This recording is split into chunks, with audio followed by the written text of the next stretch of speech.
नमस्कार मंडळी, मी नेहा महाराष्ट्र व्लॉग्समध्ये तुमच्या सर्वांचं स्वागत करते। आज आपण घरात अवेलेबल असणाऱ्या भाज्यांमध्येच बनणारा झटपट होणारा असा बिर्याणी राईस बनवणार आहोत।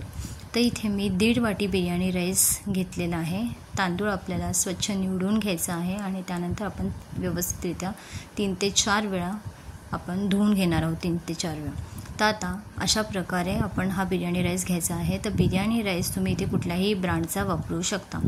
तर आता तांदूळ स्वच्छ निवडून धुवून झालेला आहे आपला, तो साईडला ठेवूयात आणि बाकीच्या भाज्यांची तयारी आपण इथे करून घेऊयात। तर इथे भाज्या मी करून झालेल्या आहेत। 2 कांदे घेतले आहेत मीडियम साईजचे, 1 गाजर, 1 बटाटे आपल्याला साल काढून असे काप करून घ्यायचे आहेत। खडे मसाले घेतले आहेत, 2 तमालपत्र, 1 स्टार फूल, 2 वेलची, 3 ते 4 मिरी आणि 2 लवंगा आपल्याला घ्यायच्या आहेत। आले लसणाची पेस्ट, काजूचे अख्खे तुकडे घेतले आहे, वाटाणा घेतलेला आहे। तर अशा प्रकारे आपली भाज्यांची तयारी झालेली आहे। तर आता आपण इथे बिर्याणी राईस जेवढा तुम्ही घेतला आहे, तर इथे मी 1.5 वाटी घेतला आहे। तर 1.5 वाटीसाठी मी त्याच्या दुप्पट म्हणजे 3 वाटी पाणी याच्यात घेणार आहे आणि आपल्याला हे पाणी चांगलं खळखळून गरम करून घ्यायचं आहे, उकळी आणून द्यायची आहे आणि हे उकळलेलं पाणी आपल्याला बिर्याणी राईसमध्ये टाकायचं आहे। तर आपण आता गॅसवर तापायला ठेवूया एका साईडला आणि आलं लसूणची पेस्ट आपण तोपर्यंत स्टार्ट करूयात करायला। ती पेस्ट झाल्यानंतर आता मी गॅसवर कुकर गरम करायला ठेवला आहे। कुकरमध्ये आपल्याला तूप टाकायचं आहे। इथे तुम्ही तुपाच्या ऐवजी तेलाचा वापर केला तरीही चालू शकणार आहे। तूप चांगलं कडकडीत गरम झाल्यानंतर आपण जे खडे मसाले इथे घेतले होते ते खडे मसाले आपल्याला 1 मिनिटभर याच्यामध्ये परतून घ्यायचे आहे। तर आता आपण सर्वात पहिले तमालपत्र, वेलची, लवंग, मिरी, स्टारफूल असे सर्व मसाले टाकून घ्यायचे, चांगले मिनिटभर परतून घ्यायचे।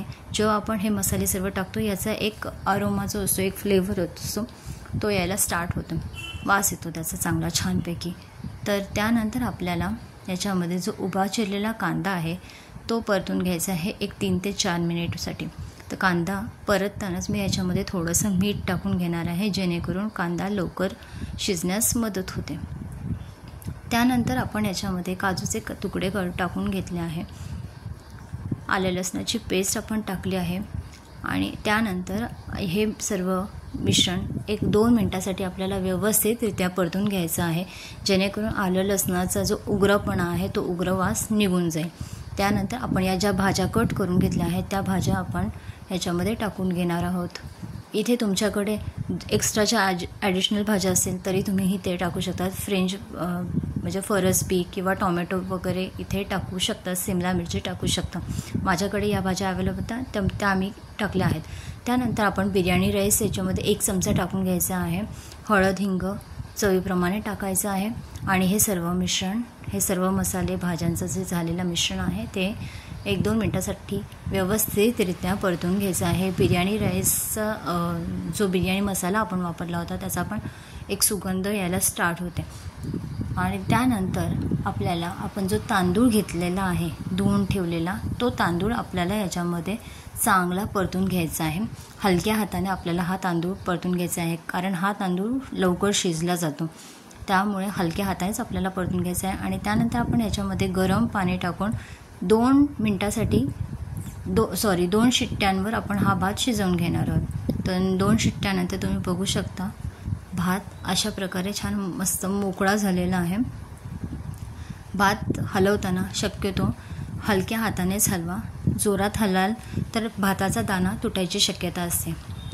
तर आता अशा प्रकारे आपण आता भात सर्व्ह करून घेणार आहोत, डिशमध्ये काढून आपल्याला घ्यायचा आहे आता तर आता तुम्ही बघू शकता अशा प्रकारे मस्त लुसलुशीत भात आपला झालेला आहे, चांगला गरम आहे, तुम्ही बघू शकता वाफ पण छानपैकी निघत आहे। त्यानंतर आपण वरून थोडीशी चवीप्रमाणे कोथिंबीर इथे ॲड करून तुम्ही तुमच्या आवडीप्रमाणे इथे डिश सर्व करू शकता आवडी। आणि याच्यामध्ये मला तुम्हाला अजून एक सांगायचं आवडेल, जर याच्यात तुम्ही तुपाचा वापर केला फोडणीमध्ये तर ते कधीही चांगलं, तुपाच्या जमत नसेल तर तेलाचा वापर इथे तुम्ही करू शकता।